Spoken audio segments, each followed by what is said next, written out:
Through periodic times in my life, even in my 20s, I would seek out a psychologist for depression. I couldn't get out of a simple depression. Yeah. To me, it was a simple depression. Mm-hmm. And as time went on, the depressions lasted longer, not more frequency. And I could go a couple of years without having any problems. Yeah. But then, due to life events, starting in 2010, things got quite complicated in my life, and different events were very traumatic to me. And as each one hit, I got to the point I just couldn't find my way out. Yeah. To the point of constant suicidal thoughts, ping pong balls in my head, no concentration, severe depression, even a couple maybe suicidal attempts that were, I know that they probably wouldn't have been helpful, but it was just the hopelessness. Cries for help. Yeah. Cries for help, exactly. It was the hopelessness. That's right. And then my mind started lying to me about the kids not loving me anymore. And I just kept digging a deeper hole. Got heavier and heavier. Yeah. I've always said throughout my life, I feel like I'm in the bottom of a black box. Mm-hmm. And sometimes there's a ladder and sometimes there's not. Right. And if I wait long enough, the ladder will appear. Yes. But this was more than I could deal with.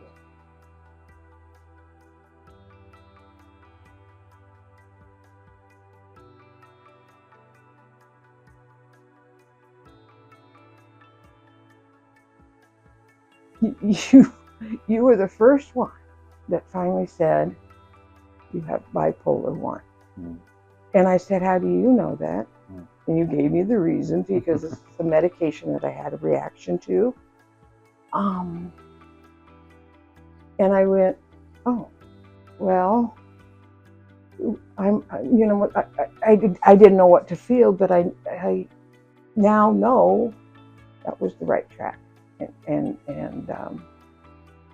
I don't know if you want me to say this, but I'm sure God had a hand in that. Mm-hmm. Absolutely. Getting me to Ivory, getting me to you, because I wouldn't be here, I don't feel, if I hadn't by then.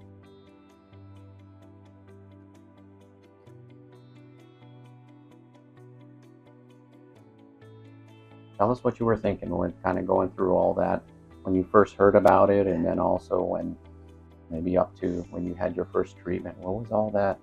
What was going through your mind? I don't know. Sometimes it was, I don't need that. Mm-hmm.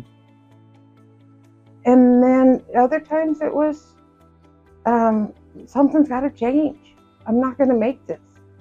Yeah. And I finally came to you and said, we had done all the medicine. Some of it had helped, had given me some relief. The mood stabilizers were probably the best benefit you gave me. Right. And then it just got desperation.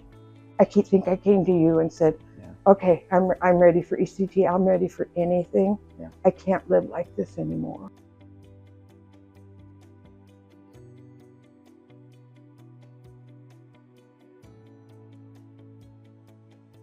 And I said, I don't think these are helping me. And you said, I think it's time for bilateral. We were just doing unilateral. Right. And you said, it's time for bilateral then, and see if that gives you more help.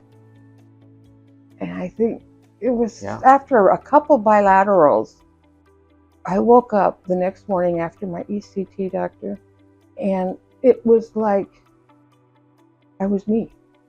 And I even called your office and gave you that message. It's like, I feel like me. I don't have the pit in my stomach. My brain is clear.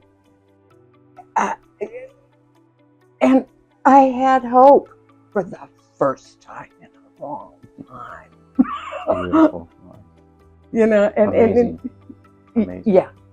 And as long as we kept that, once a week or once every 2 weeks, Yeah, we were good. We were good. that's right.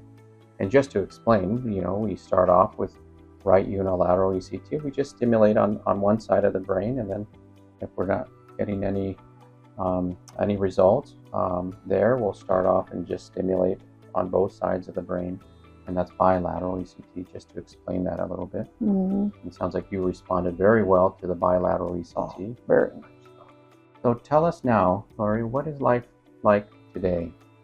Now that you've kind of gone through the initial phase of ECT and all those fears and getting here and doing that first phase, and now we're kind of more in a maintenance phase, coming once every 3 weeks or once a month.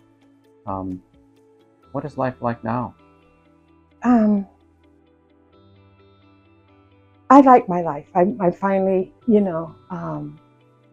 getting settled in it. One of the events in my life was a divorce, Yeah.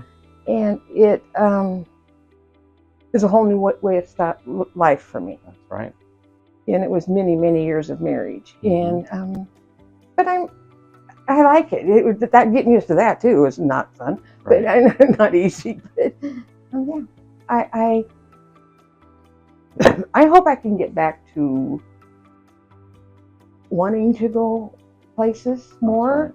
Right. Mm-hmm.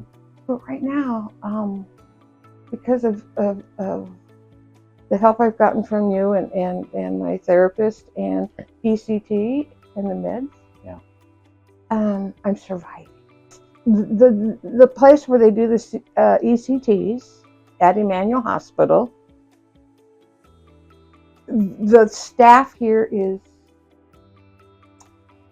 outstanding. You can walk in that door and not feel any stigmatism. You can walk in that door and see some of the sickest people, and they're being helped. And don't ever be afraid to come in here and be worried about any of that, because you are treated like a true patient that has an illness. It's just mental.